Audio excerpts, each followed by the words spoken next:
Hello everyone, welcome to our channel. आज आम सामाजिक परिवर्तन और नियंत्रण पाई शिक्षा कहले कौन education for social change and control से विषय रे आलोचना करिबा। शिक्षा सामाजिक परिवर्तन और नियंत्रण पाई निम्नलिखित कार्य करिथाय। प्रथम पॉइंट कहूची शिक्षा सामाजिक परिवर्तन पाई क्षेत्र प्रस्तुत करिथाय। अनेक लोक प्रचलित परंपरा और मूल्यबोधरे विश्वास करती। कौनसी परिवर्तन जेते फलप्रसू होना कहीं से ग्रहण करने को चाहती नहीं, सेथिपाई क्षेत्र प्रस्तुत करने को पड़िबो। एहार सुफल बाबद लोके सचेतन हेबा आवश्यक। सेमानकर मानसिक स्थिति रे परिवर्तन न आसिले यह संभव हेबो नहीं। शिक्षा ही विभिन्न विषय को आलोचना, पर्यालोचना और सचेतनता कार्यक्रम माध्यम को साकार कराई थाए बा फलप्रद कराई थाए। प्रचलित परंपरा और संस्कृतिर थिबा अंधविश्वास विज्ञान सम्मत मूल्यबोध नाही बोली परीक्षा निरीक्षा माध्यम सेमानकु हृदयंगम कराइबाकू पड़िबो।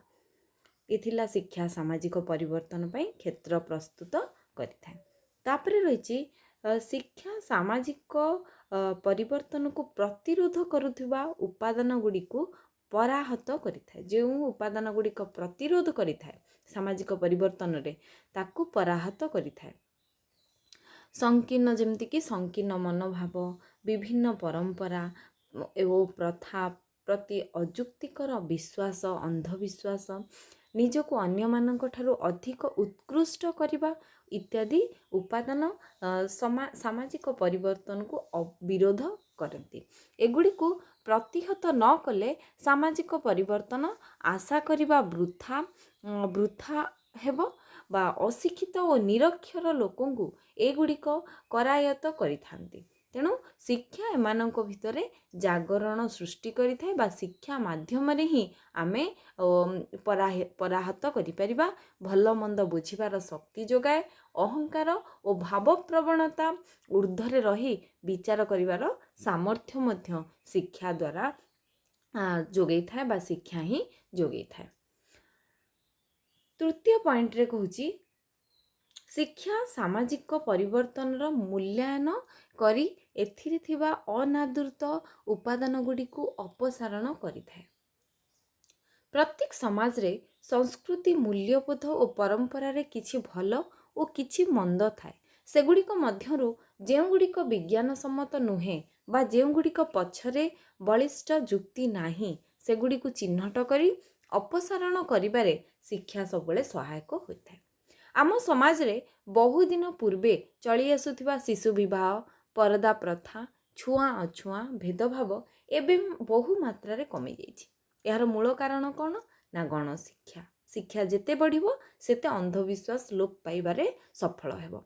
लोक पाठ पढ़िले ओ भल मंद जानिले सतीदाह परी जीवन जंत्रणारू मुक्ति पाइबा पई अड़ी बसिले परिवर्तन संभव हैला। सतीदाह परी जदि आमे जीवन जंत्रणारू मुक्ति पाइबा पई जदि जीत करी बसिबा ताहले परिवर्तन संभव होई परिबो।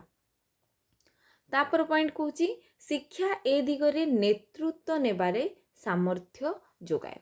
जे कोनोसी परिवर्तन हठात ग्रहणीय होई परिबो नाही। आमे संगे संग परिवर्तन चाहिए हठात परिवर्तन आनी परिबा नाही। ताको किछि समय लागिबो। परिवर्तन हेबा पई किछि समय लागि थाए। जणे साधारण मनीष भल मंद हृदयंगम कले भी सर्व सम्मुखरे बलिष्ठ जुक्ति उपस्थापना करि पारे नाही। जदि से भल मंद जानी पारुची ताले से समस्तଙ୍କ सामने तार बलिष्ठ जो जुक्ति रहिछि बा तार जो मत रहिछि से उपस्थापना करि पारे नाही। तेणु सामाजिक परिवर्तन पाई नेतृत्वर आवश्यकता रहिछि। जे नेतृत्व नहीं शिखिबो से समाज रे परिवर्तन आनी परिबो। जो माने समाज रे ग्रहणीय हेबे सेपरि नेता आवश्यक। जो माने समाज रे ग्रहणीय शिक्षा ही समाज को सब बेले दिग्दर्शन देबा भली नेता सृष्टि करि परिबो।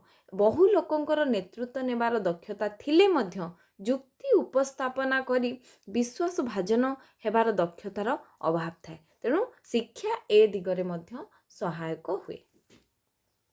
तापर पॉइंट रे आसी शिक्षा आधुनिकीकरण को त्वरान्वित करिथाए। ଆଧୁନିକୀକରଣର ପ୍ରଭାବରେ ସାମାଜିକ ପରିବର୍ତ୍ତନ ଘଟେ। ସବୁବେଳେ ସମାଜରେ ଆଧୁନିକୀକରଣର ପ୍ରଭାବରେ ଘଟିଥାଏ। ସାଧାରଣତଃ ଆଧୁନିକୀକରଣ ଭୌତିକ ସଂସ୍କୃତି ଉପରେ ଶୀଘ୍ର ପ୍ରତୀୟମାନ ହୁଏ। ବସ୍ତୁବାଦୀ ଦୁନିଆରେ ମଣିଷ ସୁଖ ସ୍ୱାଚ୍ଛନ୍ଦ୍ୟ ଚାହେଁ, ତେଣୁ ଏଗୁଡ଼ିକ ଶୀଘ୍ର ଗ୍ରହଣ କରିଯାଏ। ଏଥିପାଇଁ କେହି ବୁଝାଇବାକୁ ମଧ୍ୟ ପଡ଼େ ନାହିଁ ବା ବାଧ୍ୟ ମଧ୍ୟ କରିବାକୁ ପଡ଼େ ନାହିଁ, ମାତ୍ର ମୂଲ୍ୟବୋଧରେ ପରିବର୍ତ୍ତନ ଆସିବା ବିଳମ୍ବ ହୋଇଥାଏ। ତାପର ପଏଣ୍ଟ କହୁଛି ଶିକ୍ଷା, ଗବେଷଣା ଓ ସଂସ୍ଥାରେ ସାମାଜିକ ଓ ସାଂସ୍କୃତିକ ପରିବର୍ତ୍ତନ ପାଇଁ ପ୍ରେରଣା ଦିଏ।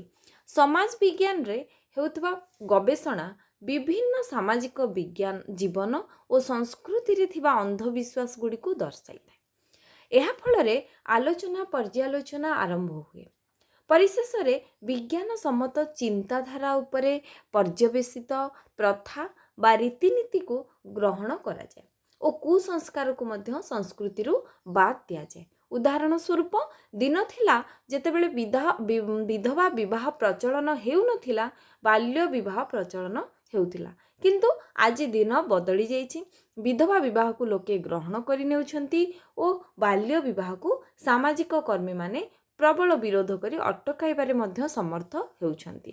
ଏହା ଏକ ସାଂସ୍କୃତିକ ପରିବର୍ତ୍ତନ, ଯାହା ସଂସ୍କାର ଯୋଗୁଁ ହିଁ ସମ୍ଭବ ହୋଇଛି। ପରବର୍ତ୍ତୀ ପଏଣ୍ଟ ଦେଖିବା, ସାମାଜିକ ନିୟନ୍ତ୍ରଣ ପାଇଁ ଆଇନ ପ୍ରଣୟନ ଶିକ୍ଷାର କାର୍ଯ୍ୟ ଅଟେ। ସାମାଜିକ ନିୟନ୍ତ୍ରଣ କରିବା ପାଇଁ ଆଇନକୁ ମଧ୍ୟ ପ୍ରଣୟନ କରିବା ଶିକ୍ଷାର ଗୋଟେ ଗୁରୁତ୍ୱପୂର୍ଣ୍ଣ କାର୍ଯ୍ୟ ଅଟେ। ସମାଜରେ ଆଇନ ବ୍ୟବସ୍ଥା ନ ରହିଲେ ସ୍ୱେଚ୍ଛାଚାରିତା ବଢ଼ିବ, ଦୁର୍ବଳ ଉପରେ ସବଳର ଅତ୍ୟାଚାର ମଧ୍ୟ ବଢ଼ିପାରିବ।